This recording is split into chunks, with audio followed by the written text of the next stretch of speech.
There's something deeply haunting about the woods. The way the trees whisper when there's no wind, the shadows that move just out of sight, and the silence that feels too perfect. Camping is meant to be a time of escape, of connection with nature, but for some, it becomes the setting of their darkest memories. In this video, we're diving into 5 chilling true camping horror stories that will make you think twice before zipping up your tent at night. These aren't urban legends or secondhand tales. These are bone-chilling accounts that happened in real forests, on real nights, to real people. And some of them never made it back. From ghostly cabins and silent watchers to footsteps that circle your tent while you sleep, prepare yourself for terror under the trees. Turn off the lights, put on your headphones, and remember, no one can hear you scream in the wilderness. Story number 5: The Lantern Man. In the heart of the Pacific Northwest, where the moss-draped trees seem to breathe and fog rolls in like a living thing, a group of college friends, Amy, Jordan, Lucas, and Priya, planned a weekend getaway deep in the Hoh rainforest, eager to disconnect from their city lives and immerse themselves in one of the most hauntingly beautiful places in America. But they didn't know the forest was also home to a legend whispered by local tribes and ignored by arrogant hikers. The Lantern Man, ghostly figure doomed to wander the woods at night, holding a dim, flickering lantern, luring lost souls deeper into the dark. The first day was perfect, full of laughter, tall trees, endless green, and the comfort of old friendship.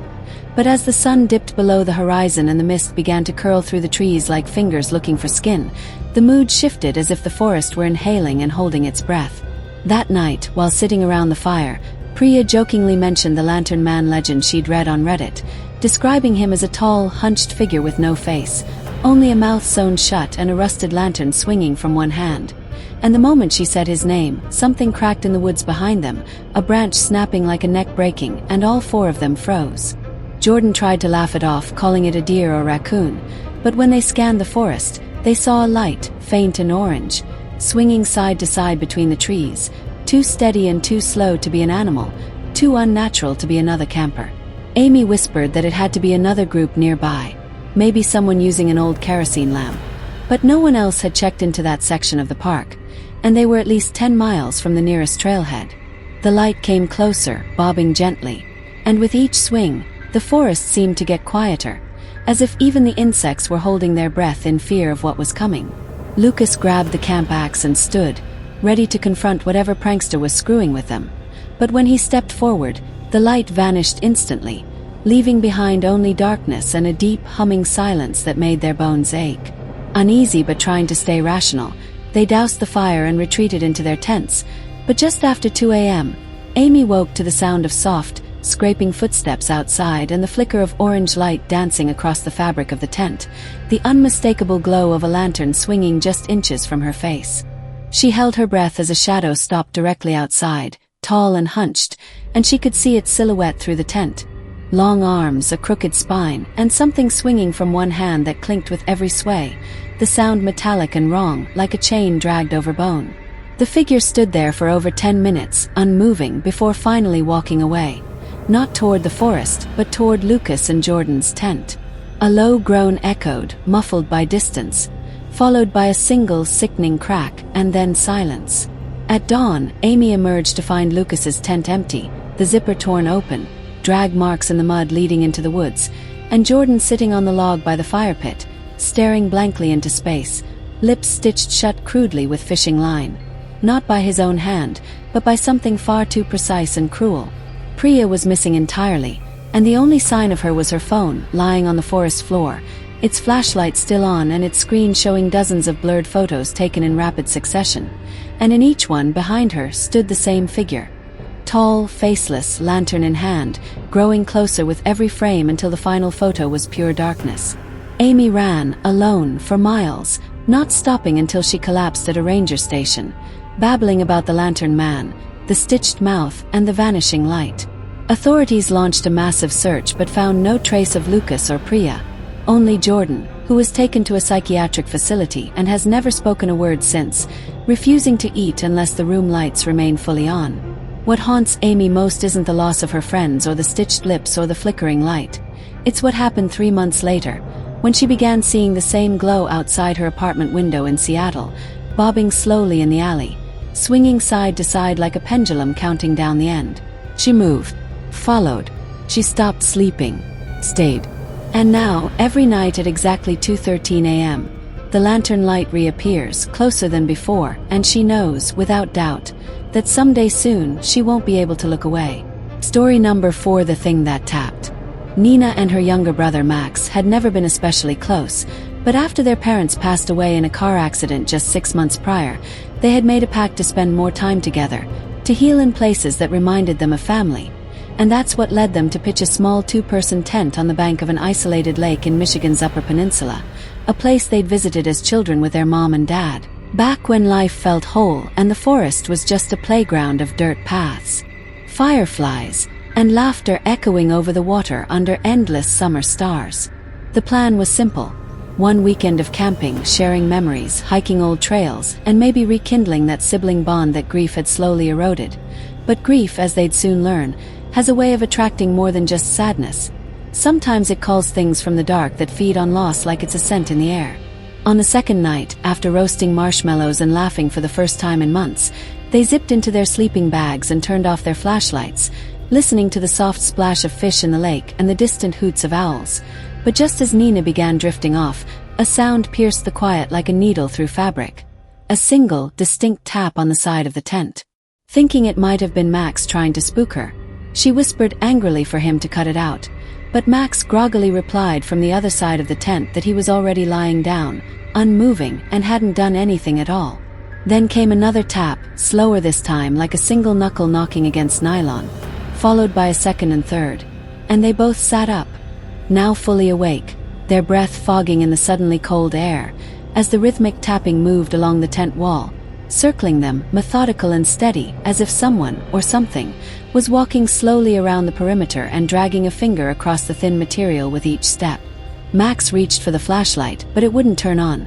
The batteries fully drained despite being brand new just hours earlier. And Nina, now shaking, pulled out her phone to use its light, but the screen flickered violently, displaying only static and distorted images of their own faces warped into grotesque, screaming versions, as if the phone had captured something else entirely.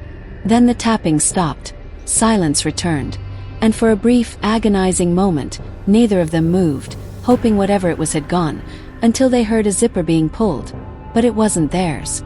It came from outside the tent, just inches from their heads, a low, deliberate zzz sound that ended with a slow exhale, as if something had leaned down and was breathing against the flap.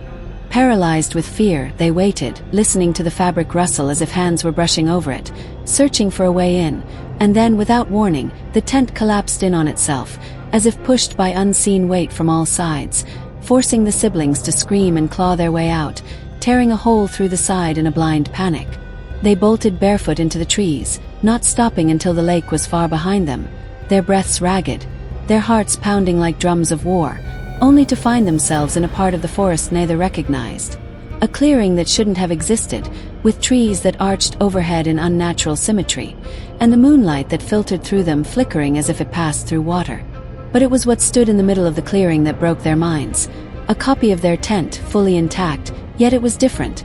Darker, older, as if decayed by time, and something was standing inside, its face pressed against the mesh window. A face that looked like Nina's but horribly stretched and twitching, mouthing words she couldn't hear but somehow knew. "You shouldn't have come back." Max grabbed her arm, pulled her back into the woods, and they ran until the sky began to lighten, until the sounds of birds returned, and eventually they stumbled upon a road and flagged down a truck driver who took them to a ranger station.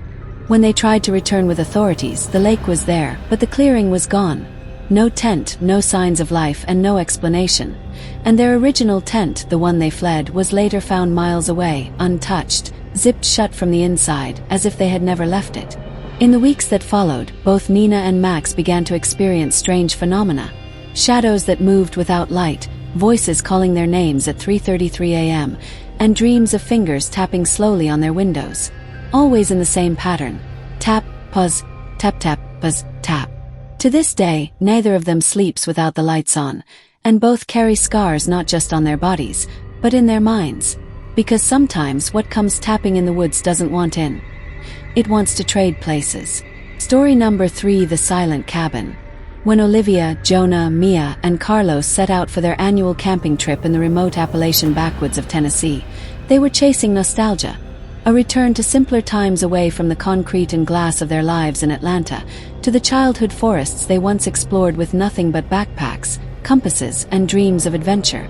But they had no idea that this year's trip would lead them to a nightmare buried so deep in the trees that even the birds seemed too afraid to sing.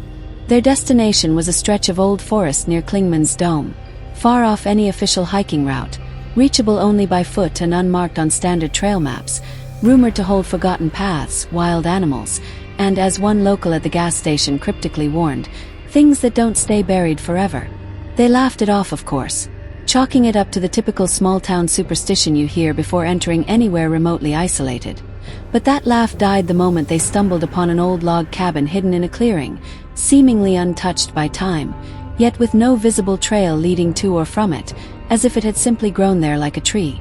The windows were shattered, the door slightly ajar, and the wood was weathered but oddly intact, despite what must have been decades, if not centuries, of storms and decay. And inside, a single wooden chair stood upright in the center of the room, facing the doorway, with a thick coating of dust on everything except that chair, as if it had been used just yesterday. Though Mia begged them to leave it alone, curiosity got the better of Jonah, who stepped inside and snapped a photo, triggering something they'd later wish they'd never disturbed. For the moment his foot hit the rotted floorboards, the air changed. Colder, heavier, and utterly silent. Not the kind of silence that feels peaceful, but a wrong, choking stillness like the forest itself was waiting for something. That night, they camped only a few hundred yards from the cabin, too far to feel safe, yet too afraid to get closer, and around 3:30 a.m., all four awoke at the exact same moment. Not from a sound, but from the sudden realization that they had all been dreaming the exact same dream. A woman in a tattered black dress sitting in the cabin's chair, whispering their names in a voice that sounded like wind through dry leaves. Terrified but trying to stay rational, they chalked it up to shared paranoia, until they checked Jonah's camera and found dozens of photos none of them remembered taking, all of the same woman from the dream, but in different positions. Standing behind the chair, crouching in the corner, peering out the window. Her face never fully visible, but always there, always watching. They ran back to the cabin the next morning, hoping to disprove it all, to find that the photos were some glitch or prank. But when they arrived, the chair was gone, and in its place was a freshly dug hole in the dirt, shallow and human-sized, with claw marks etched into the wooden walls and a foul, sour smell rising from the soil like something had been unearthed recently.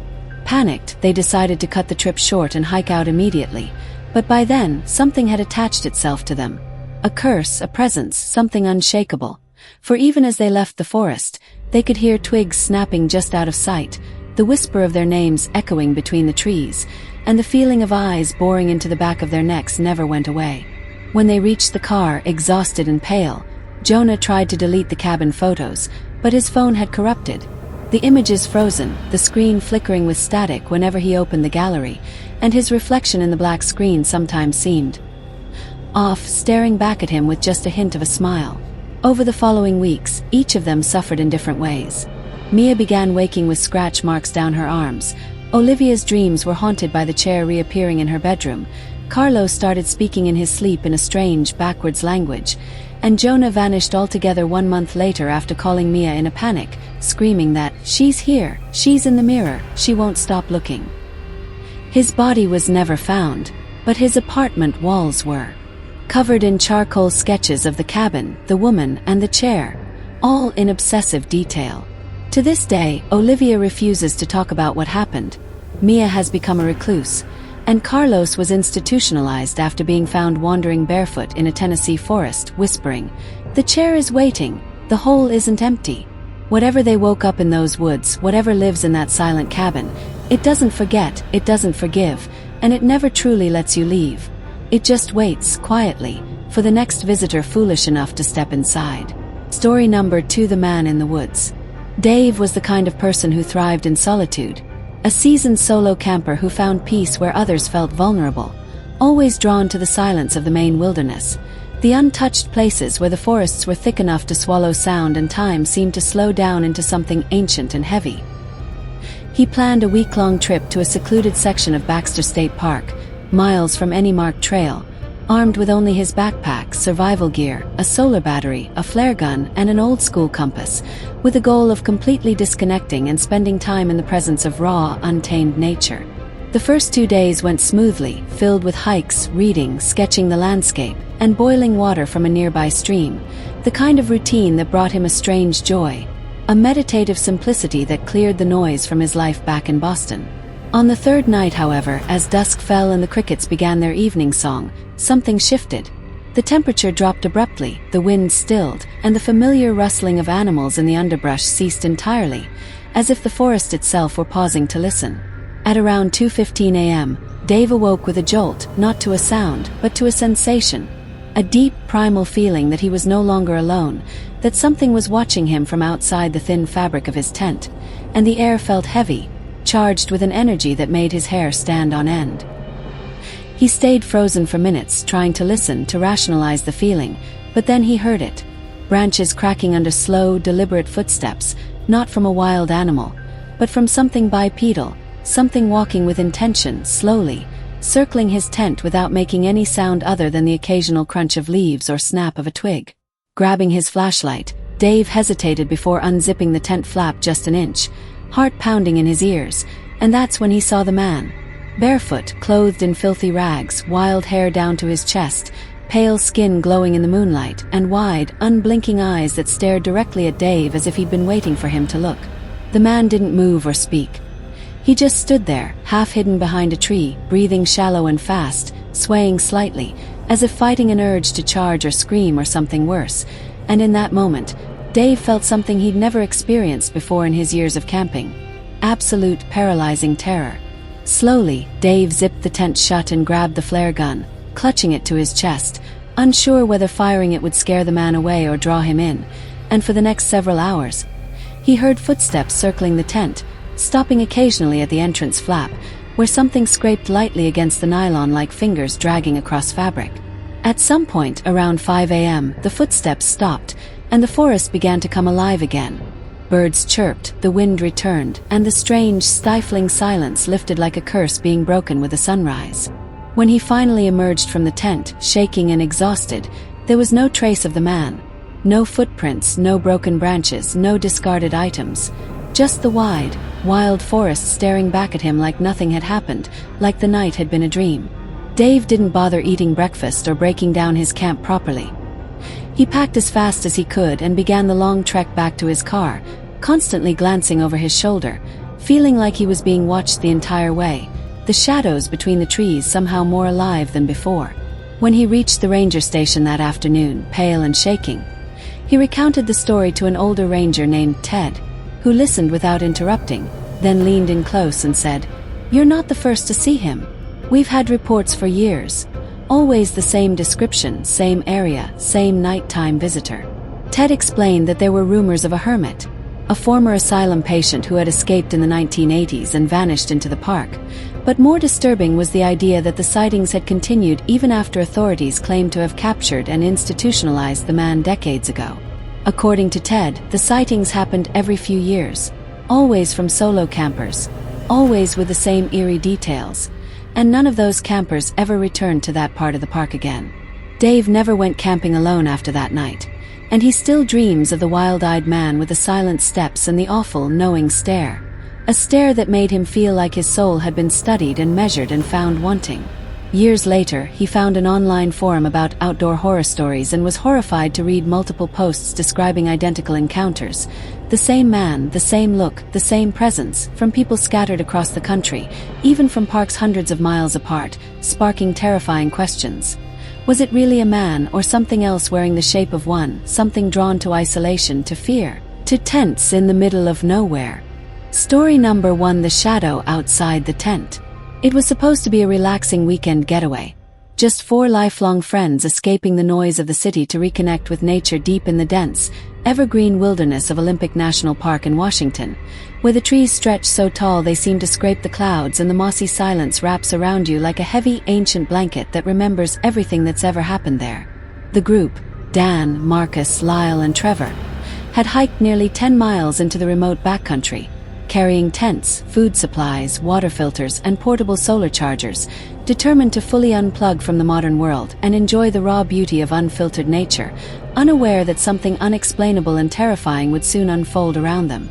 After finding a perfect camping spot near an isolated glassy lake surrounded by thick pines and draped in mist, they spent the evening laughing around the fire, swapping college stories, roasting hot dogs, and listening to the chirps of frogs echoing across the water like eerie lullabies from some forgotten forest choir, until the fire died down and exhaustion began to set in. By midnight, the entire group had retreated to their separate tents, lulled to sleep by the whisper of leaves and distant hoots of owls, but Dan, the most outdoorsy of the four, woke up sometime after 2 a.m., drenched in sweat, heart pounding in his chest for no reason he could name, as if his body knew something his mind hadn't caught up to yet. What startled him most wasn't a sound at first, but a sudden stillness. The insects had stopped, the wind had died, and the forest felt like it was holding its breath, and then he heard it.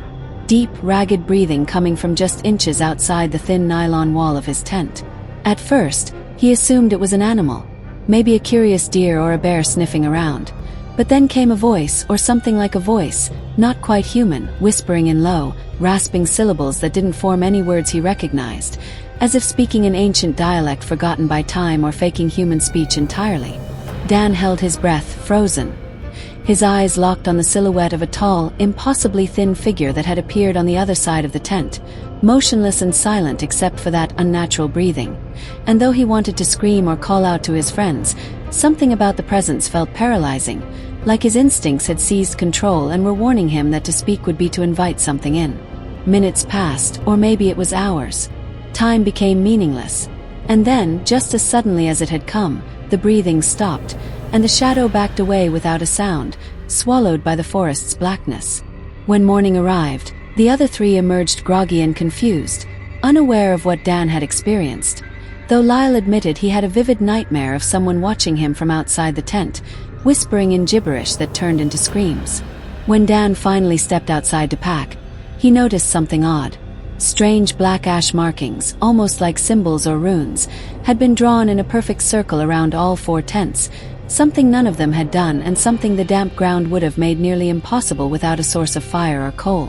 They took photos, packed quickly, and hiked out without saying much more, each man feeling the heavy weight of unseen eyes following them through the woods, the trees now seeming more like watchers than shelter. Once they reached the ranger station, Dan showed the photos to an older ranger, a man with lines in his face like tree rings, who went pale and whispered that the area had once been sacred land used for rituals by a forgotten tribe that vanished generations ago. And while most of the stories were dismissed as myth, there were always tales of people seeing or hearing things when they camped near the lake. He said they were lucky nothing worse had happened, and that they should never return.